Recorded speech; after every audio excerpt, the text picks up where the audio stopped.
तुम्ही आम्हाला मागे सुरुवातीला सांगितलं की ही आमची शेवटचीच पिढी, ह्याच्या पुढची पिढी करणार नाही, असं तुम्ही काय म्हणताय? काय साहेब, आता बकऱ्यांचं झालंय सगळं, म्हणजे रानं नाही हिंडायसारखी. लोक सगळं आता आमच्या गावाला एवढं माळ होती की सगळं जरा जरा काढायला लागल्यात. त्यामुळे आम्ही सुद्धा वैतागलोय. तरी पण नाही, सारखं न्यूजपेपरला किंवा न्यूजमध्ये असं दाखवलं जाते की बाबा की तुम्ही शेतकऱ्याचं नुकसान करताय किंवा शेतकऱ्यांचं पीक चालवताय. आता आम्हाला हे सांगा की ही व्यापाऱ्यांना तुम्ही कसं विकताय किंवा व्यापाऱ्याशी डील करताना कोणकोणत्या काळजी घेतल्या पाहिजे की व्यापारी फसवलं नाही पाहिजे? असं पावसाळ्यात लय वाईट हाल, असं कोणाला हलवू नये. धनगरांचं एवढं वाईट आहे, एवढे हाल एवढं हाल आहे. एवढे मामा, ह्या तुमच्या मेंढी पालनामध्ये तुम्हाला वार्षिक उत्पन्न किती मिळतं व काय काय मिळतं? ते ताप आले की तेरामीचे आहे, फोर्टी आहे आणि कळा सुद्धा असले की निमलक पल्स हे औषध देतोय. आता हे सांगा की पावसाळ्याच्या दिवसामध्ये ह्या मेंढरांचं चाराचं व्यवस्थापन तुम्ही कसं कसं करताय?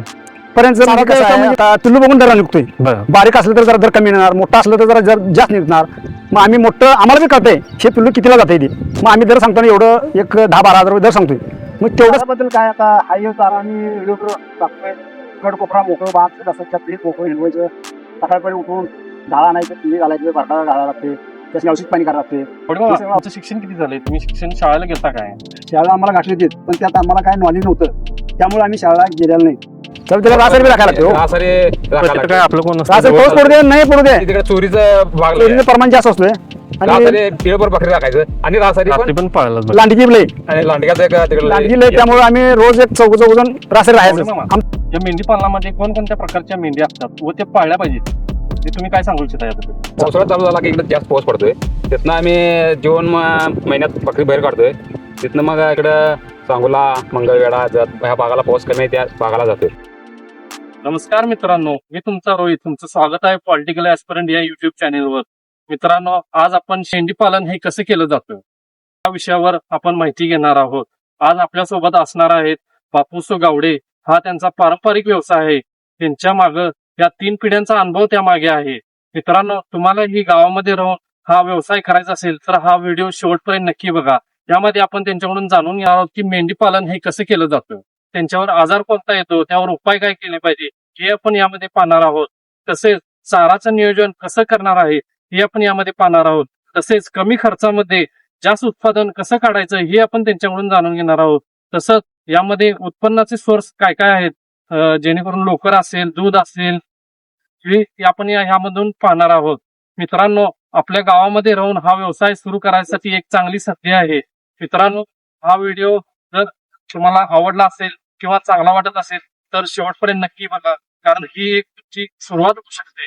चला तर मग मित्रांनो, हे आजच्या व्हिडिओला आपण सुरुवात करू. पहिल्यांदा आमचं तुमचं पॉलिटिकल ऍस्पिरंट या युट्यूब चॅनलवर तुमचं स्वागत आहे. पहिल्यांदा आम्हाला तुमची ओळख करून द्या. मी बापू गावडे, गावला होती आणि आधी धंदा करतोय हे मेंढीचा. कधीपासून करताय तुम्ही? म्हणजे आमचं आजोबा करत होते, आजोबापासून आता आमचे वडील करत होते, वडिलाच्या मागाने आम्ही करावे. म्हणजे आता गेले 3 पिढ्या तुम्ही आता हे व्यवसाय करा. 3 पिढ्या आमचं हे चालू आहे. मग आतापर्यंत तुमच्या किती मेंढ्या होत्या? आतापर्यंत वडील राखत होते तेव्हा 1-2-250 मेंढ्या होत्या. आता काय आम्ही आमच्या पाठीमागे बी राखणार कोण नाही. आता आम्ही जरा जरा हळूहळू कमी करावं. आता ताट फक्त करून राहील. हे तुम्ही काय करायला लावायचं? कधी काय म्हणजे आता राखणार थोडं, आता नाही राखणार. आता आम्ही काय राखेल तेवढं, पुढे काय आम्हाला जमणार नाही. म्हणजे पारंपरिक व्यवसाय टिकला पण पाहिजे यासाठी काय करायचं? तिघाला आता पोट राखलं टिकणार नाही टिकणार. आम्हाला जमते तोपर्यंत आम्ही करणार, तोपर्यंत आम्हाला गावडे मामा, तुमचं शिक्षण किती झालंय? तुम्ही शिक्षण शाळेला गेलता काय? शाळा आम्हाला गाठली होती, पण त्यात आम्हाला काय नॉलेज नव्हतं, त्यामुळे आम्ही शाळा गेलेला नाही. मग आम्ही ते शाळाचं काय एवढं नाद नव्हतं. बकऱ्याच्या पाठीमाग आम्ही लागलो.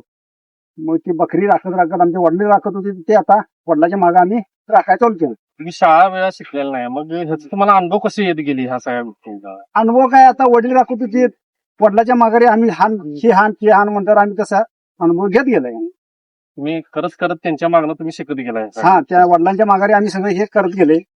गावडे मामा, या मेंढी पालनामध्ये कोणकोणत्या प्रकारच्या मेंढी असतात व ते पाळल्या पाहिजे हे तुम्ही काय सांगू इच्छिता याबद्दल?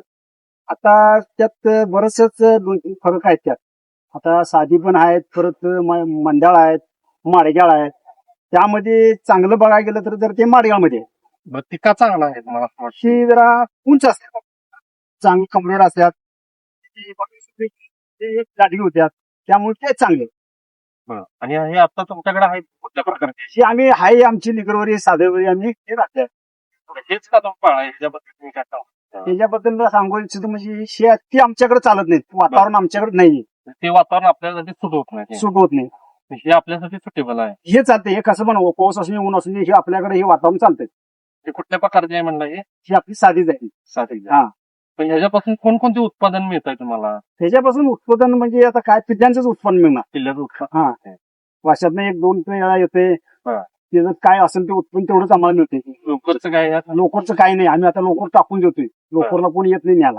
म्हणजे हे युजफुल नाही आहे का कोण त्याला व्यापारीच नाही आहे? अगोदर होते, बरं. आता काय त्याला डिमांडच नाही. आम्ही काय आता हे लोकर कातरतोय, ह्याचा काय उपयोग नाही. बरं. आम्ही काय ते लोटतो आणि बाहेर जाऊन नेऊन टाकतोय. त्याचं काय आता करून त्याला व्यापारी नाही का त्याला डिमांड नाही असं काय झालेलं आहे? डिमांडच नाही त्याला, डिमांड नाही आणि कोणी येत पण नाही. येतच नाही. हा, असं विषय झाला. असं झालं हा. का? गवडे मामा, ह्या तुमच्या मेंढी पालनामध्ये तुम्हाला वार्षिक उत्पन्न किती मिळतं व काय काय मिळतं?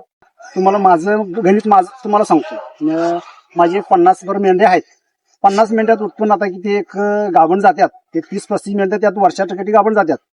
आणि त्यातनं काय निवळ सगळीच येतात असं बी काय भाग नाही. त्यातली 1-4 काय मरून येतात, 4 जागत्यात, असे 30 असतात. त्यातनं आम्ही काय पिल्ली विकतोय, त्याचं उत्पन्न निघतंय आम्हाला. वर्षानं 2 कटी मेंढ्या येतात. आणि तिथनं काय संध्याकाळी आमचा एक ग्रुप आहे हो, ते 5-6 जणांचा. 5-6 ग्रुपमध्ये आम्ही काय शेतकऱ्याला म्हणजे ठरलेलं असते 500-600 रुपये काय असेल ते, तर त्या आम्ही संध्याकाळी येऊन त्यात बसवतो आणि त्यातनं आम्ही पैसे वाटून घेतोय. आणि ते ज्वारी वगैरे काय तर आम्ही घरातने धान्य आणतोय. एवढं उत्पन्न याचं आहे. मित्रांनो, आपल्याबरोबर अजून एक आता मेंढपाळाची एक सोबती जोडलेला आहे. त्यांचं नाव आहे चंद्रकांत आर्गे. त्यांच्याबद्दलही आपण माहिती घेणार आहोत. त्यांचाही अनुभव आपल्या व्हिडिओमध्ये आपण ऍड करून घेणार आहोत. पहिल्यांदा तुमचं स्वागत करतो आमच्या पॉलिटिकल ऍस्पेक्ट या युट्यूब चॅनलवर. पहिल्यांदा आम्हाला तुमची ओळख करून द्या. मी चंद्रकांत अप्पाचा आर्गे. हे मेंढी पालनाच्या व्यवसायामध्ये तुम्ही किती दिवसापासून आहे? आमच्या वडिलापासून चालू आहे धंदा. बरं. वडील झाल्यावर मग मी करावलं. इथनं काय होणार नाही धंदा मग. तर आता आम्हाला हे एक सांगा की या मेंढी पालनामध्ये त्यांच्यावरती कोणकोणते आजार येतात किंवा त्याला ते तुम्ही कसं टॅकल करताय किंवा लसी वगैरे कोणकोणते असतात ते कशा कधी दिल्या पाहिजे? ते पावसाळा चालू झाला का नाही, एसी म्हणून लस असत्या. बरं. ती इटी लस द्यायची असत्या आणि दसऱ्या दिवाळीला FMD म्हणून लाईचं लस द्यायला लागते. बरं. आणि पावसाच्या आधी जंतावरला औषध घालायला लागते. त्यांना आजार कोणकोणते होतात? आजार म्हणजे ती इटीमुळे बकरं ताडपडून मारते. बरं. आणि तुम्हाला ते आधी समजते का? हो, समजते की कसं त्याच्यावर कसं ओळखायचं की बाबा ह्याला बकरं हिंडत नाही, गप्प राहते, हा, हा. फटफडते. आणि FMD झाली तर तोंडाला लाळ येते. त्या लाळीमुळे आम्ही ते लस घेतो. बकरं हिंडत नाही, ते सरकारी दवाखान्यातलं. आता आम्हाला हे सांगा, ह्या मेंढरांना ताप वगैरे येतोय काय किंवा ते आल्यानंतर तुम्हाला कसं समजते? ताप येतोय, ताप आले की बकरं हिंडत नाही, बरं. काळं तोंड करते आणि गप्प राहते, सावली राहा बघते. तर त्याला तुम्ही काय काय करताय? त्याला आम्ही डॉक्टर वगैरे येते का काय? डॉक्टरला बोलवत नाही आम्ही. आमचं आम्ही इंजेक्शन, आम्हाला औषध माहित आहे. बरं, तुम्हाला माहित झालेलं आहे. आमचे आम्ही करतोय. ते कुठली कुठली औषधं आहेत? तरी त्याला ताप आले की तेरामिशेल, बरं. पोर्टिवेअर बरं. आणि हे काळा सुद्धा असले की मिनोलक पल्स हे औषध देतोय. बरं, तुमचं तुम्ही हे देताय. आमचं आम्ही देतोय, म्हणजे डॉक्टराची बी काय गरज डॉक्टरला भासत नाही. बोलवत नाही. मग तुम्हाला हे अनुभव कसे आले? अनुभव म्हणजे माझी शाळा झाल्या 7वी. बरं. तरी डॉक्टर काय टोचतील ते आम्ही बघतोय, काय टोचतोय त्याला औषध आणायचं आणि ते टोचायचं. आम्ही सगळं टोचतोय आमचं आम्ही. मग ते डागणी देतात म्हणते, हा काय प्रकार आहे? डागणी देतात म्हणजे डोळा चालला की तिथे डागणी देतात. हं. काय तर आजार आलं त्याला पण डागणी देतात.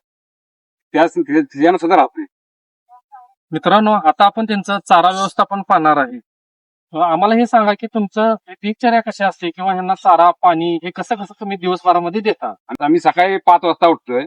5 वाजता उठून पिल्ल्यांनी भरडा घेऊन येतोय. भरडा घेऊन डाळा पाणी घालून पिल्ली घालून 9-10 वाजता आम्ही बकरी उठवतोय. बकरी उठवून हिंडवायला घेऊन जातोय.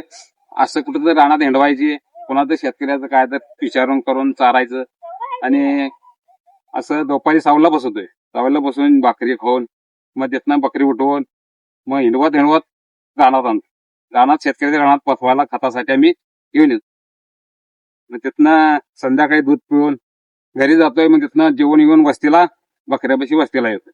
तिथनं संध्याकाळी वस्तीला आला की राखत बसायची पाहिजे. त्या चोरा चिलटाची जरा घ्या असत्या, त्यामुळे आम्हाला रासारी राखायला लागतंय.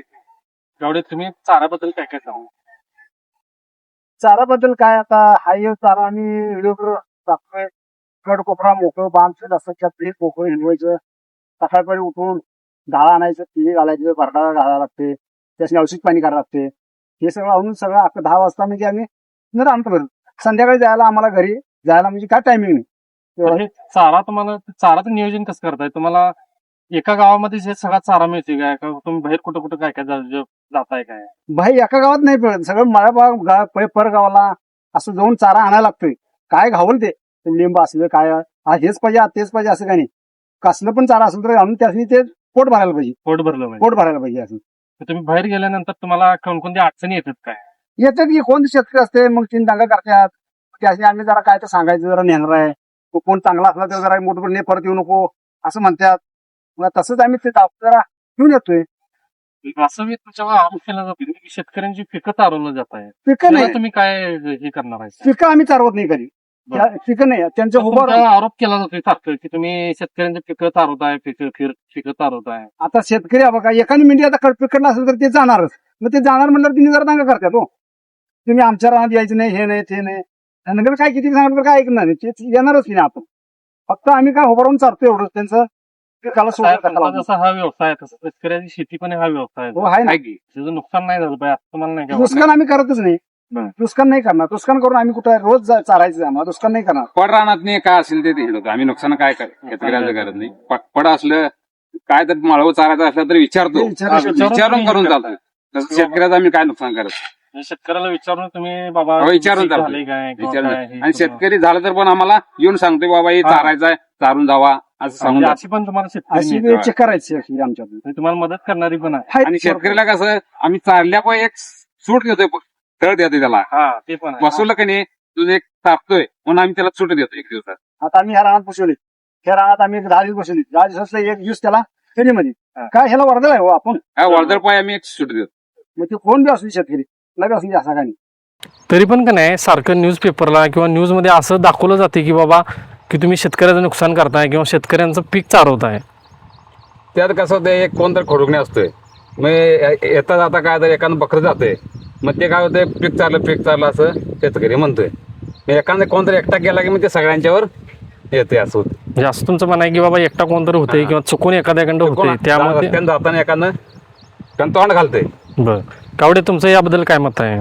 ते आमचं मत काय आहे बघा. शेतकऱ्यांनी बी समजायला पाहिजे. आता हे बकरी चालल्यात, मुक जनावर आहे, तिने हाना लागल्यात, तरी पण तिने शिवा देऊन येतात म्हटल्यावर हे शेतकऱ्यांनी समजायला पाहिजे. आम्ही काय मुद्दामनं काय चालणार नाही. बरं एखादी मिनिट आम्ही त्याकडला आहे तर ते जाणारच. मग तिने काय मग जरा अंगावर यायला सर करतात, शिवा देतात. आम्ही काय त्याशी बोलत नाही. मुक जनावर आहे, जाणार येणार. मग तसे शेतकरी बी आपल्यातली समजावून घेण्यासारखे आहेत. काही समजावून पण घेऊ घेतात शकतात ना. किंवा तक्रार पण होत्या. होत बघा. मग आता 10 जण आहे मी, 10 जणात एकटा कोण तर काय तर करतोय मग ते सगळ्यावर येतोय. हा, हा. हेच विषय आहे. मग ते शेतकऱ्याला बी समजायला पाहिजे बाबा बाबा कोण हे करते काय करायला. हा इकडून मग आम्ही विचारतो त्यासनी बाबा तुम्ही अमक्याचं काय केलंय, मी नाही तू नाही. मग फक्त काय आम्ही आता हे रस्ता बारका आहे, या बारक्या रस्त्याने एखादी मिनिटी जाणारच आहे. मग ते शेतकऱ्याला सण होत नाही एवढंच विषय आहे.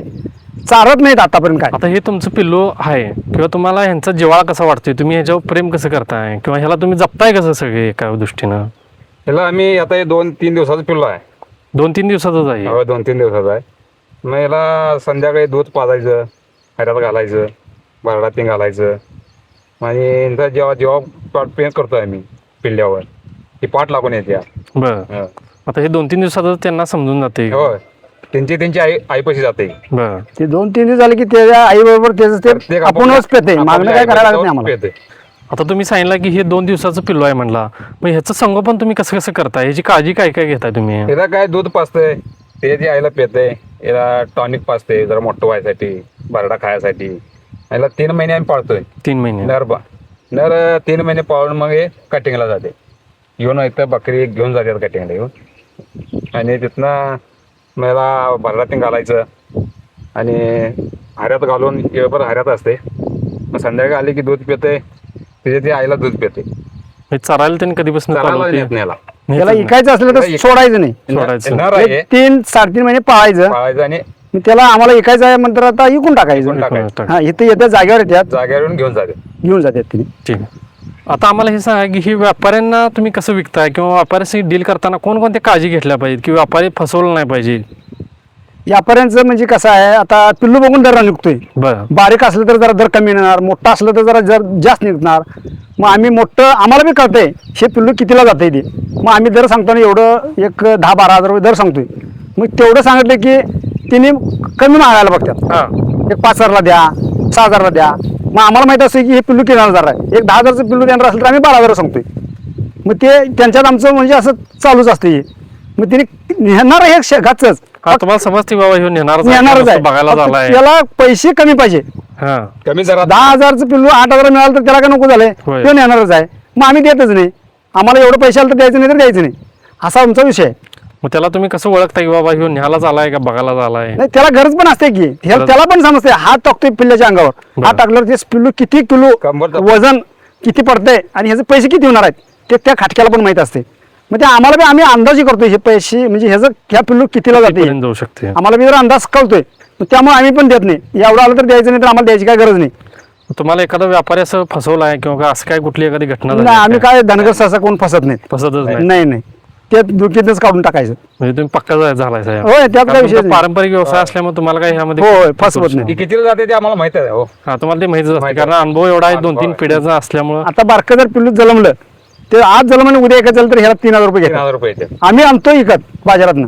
हा म्हणजे तुम्हाला बी त्याची चांगली आयडिया हा, आता ह्या कुठला व्यापारी फसवू नाही शकणार. फसवत नाही, फसवा आणि आम्ही फसवत पण नाही.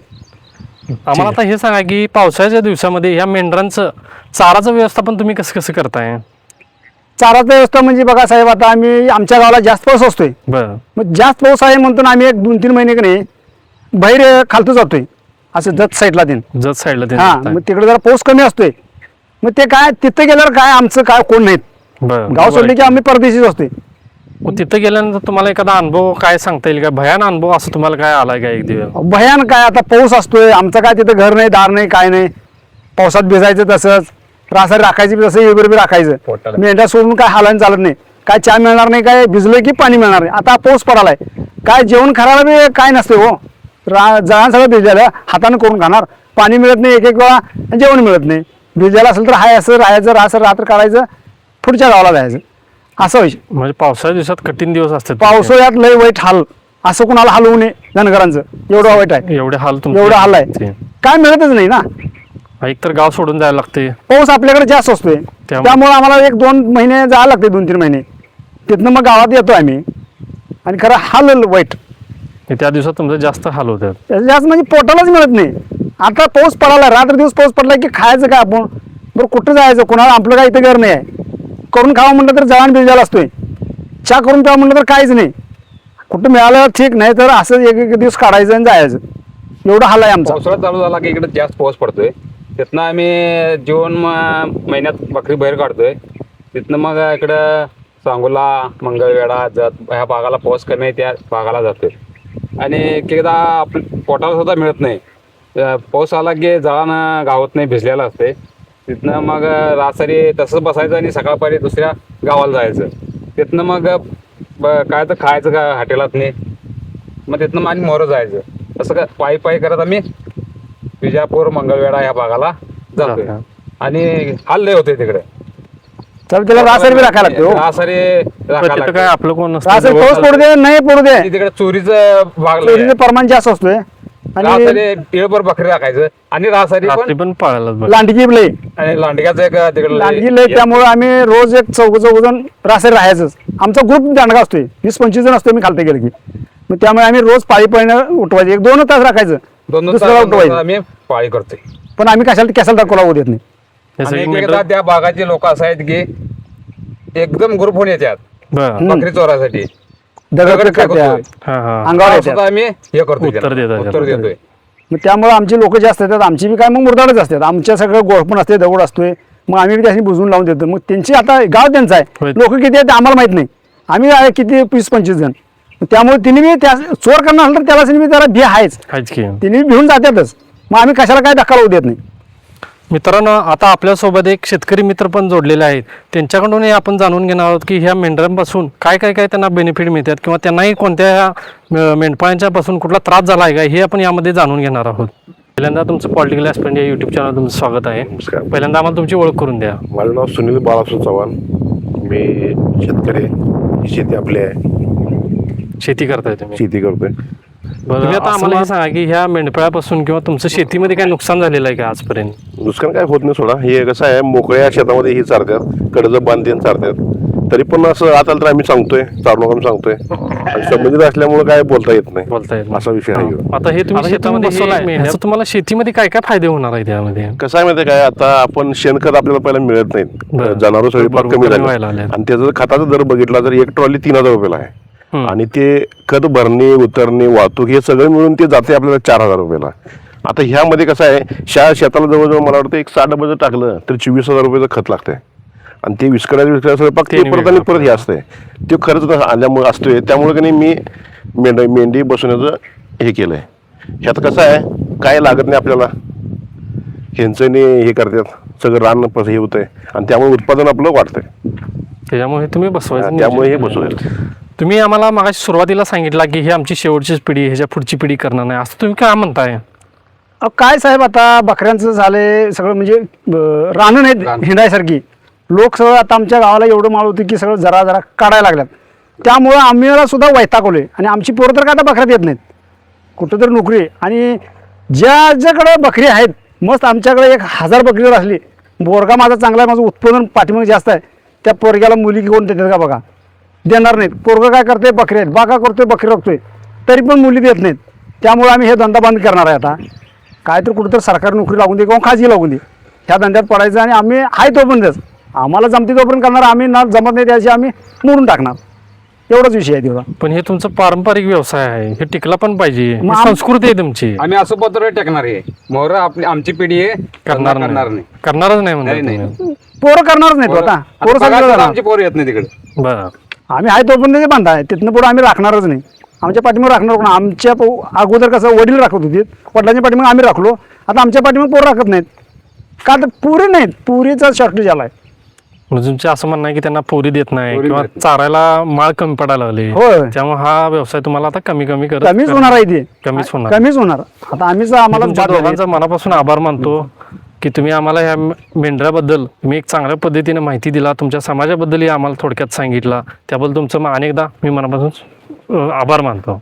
तुम्ही इथपर्यंत आला, आमच्या मेहरापर्यंत आला, आम्हाला पण चांगलं वाटलं, त्याबद्दल तुमचं धन्यवाद आहे. आभार. मित्रांनो, आज आपण पाहिलं की मेंढपाळ व्यवसायाबद्दल आपण पूर्णपणे माहिती घेतली, तसेच धनगर समाजाबद्दल जी व्यथा होती तेही त्यांनी चांगल्या पद्धतीने आपल्याला सांगितलं आहे की त्याचं उत्पादन, त्याची व्यवस्थापन, नियोजन कसं करता येईल हे आपण त्यांनी चांगल्या पद्धतीने आपल्याला सांगितलं आहे. मित्रांनो, गावामध्ये राहून जर हा तुम्हालाही व्यवसाय करायचा असेल तर हा व्हिडिओ पूर्णपणे बघा, कारण हा पूर्ण इन्फॉर्मेटिव्ह व्हिडिओ आहे. जर तुम्हालाही अशा तुमच्या मित्रांना किंवा फॅमिलीमध्ये जर कोण हा व्यवसाय करू इच्छितो त्यांना नक्की शेअर करा. अशाच इन्फॉर्मेटिव्ह व्हिडिओसाठी आपल्या चॅनलला लाईक करा, सबस्क्राईब करा आणि मॅक्झिमम शेअर करा. धन्यवाद.